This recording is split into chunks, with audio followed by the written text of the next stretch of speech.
মাটির তলে ঢুকলে সেখান থেকে বের করে নিয়ে আসবে। দুবাইয়ে সাবেক আইজিপি বেনজির আহমেদের গ্রেপ্তারের খবর প্রকাশের পর দেশের রাজনৈতিক ও প্রশাসনিক অঙ্গনে নতুন করে আলোচনার ঝড় উঠেছে। প্রশ্ন একটাই, যে দুবাই থেকে বহু আলোচিত আরাফ খানকে ফিরিয়ে আনা সম্ভব হয়নি, সেখান থেকেই কি এবার দেশে ফিরিয়ে আনা যাবে বেনজির আহমেদকে?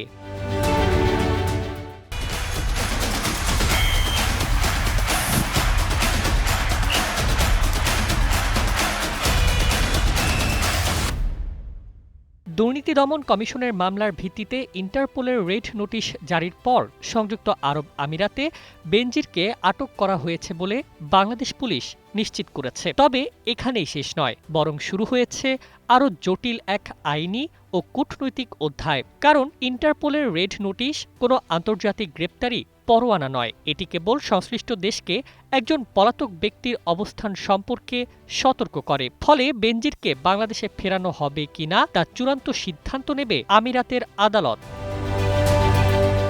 এখানেই সামনে আসে আরাফ খানের উদাহরণ। পুলিশ কর্মকর্তা হত্যা মামলার আসামি আরাফ খানকে ধরতে ইন্টারপোলের সহায়তা নেওয়া হলেও শেষ পর্যন্ত তাকে দেশে ফেরানো সম্ভব হয়নি। কারণ হিসেবে উঠে আসে একাধিক পরিচয়পত্র, বিদেশি পাসপোর্ট এবং নাগরিকত্ব সংক্রান্ত জটিলতা। একইভাবে শীর্ষ সন্ত্রাসী জিসান আহমেদকেও গ্রেপ্তারের খবর এলে দেশে ফিরিয়ে আনা যায়নি। তবে বেনজিরের ক্ষেত্রে পরিস্থিতি কিছুটা ভিন্ন বলেই মনে করছেন সংশ্লিষ্টরা। কারণ তার বিরুদ্ধে শুধু দুর্নীতির মামলা নয়, পাসপোর্ট জালিয়াতির অভিযোগ, অবৈধ সম্পদ অর্জনের মামলা এবং আন্তর্জাতিক অপরাধ ট্রাইব্যুনালে গুম, খুন ও মানবতাবিরোধী অপরাধের একাধিক তদন্ত চলমান রয়েছে।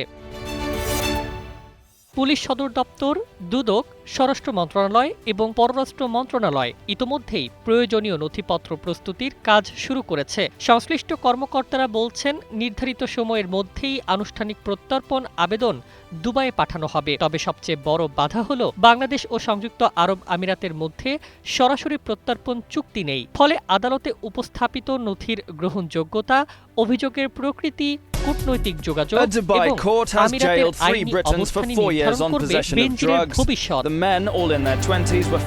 এদিকে জানা গেছে, আদালতে বেনজির জামিনের আবেদনও করতে পারেন যদি তিনি আমিরাতে বৈধ বিনিয়োগকারী বা দীর্ঘমেয়াদী আবাসিক মর্যাদা পেয়ে থাকেন।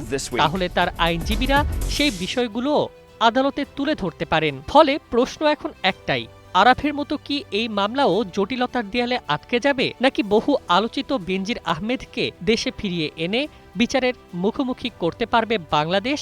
সেই উত্তরের অপেক্ষায় এখন পুরো দেশ। News desk, ২১ television.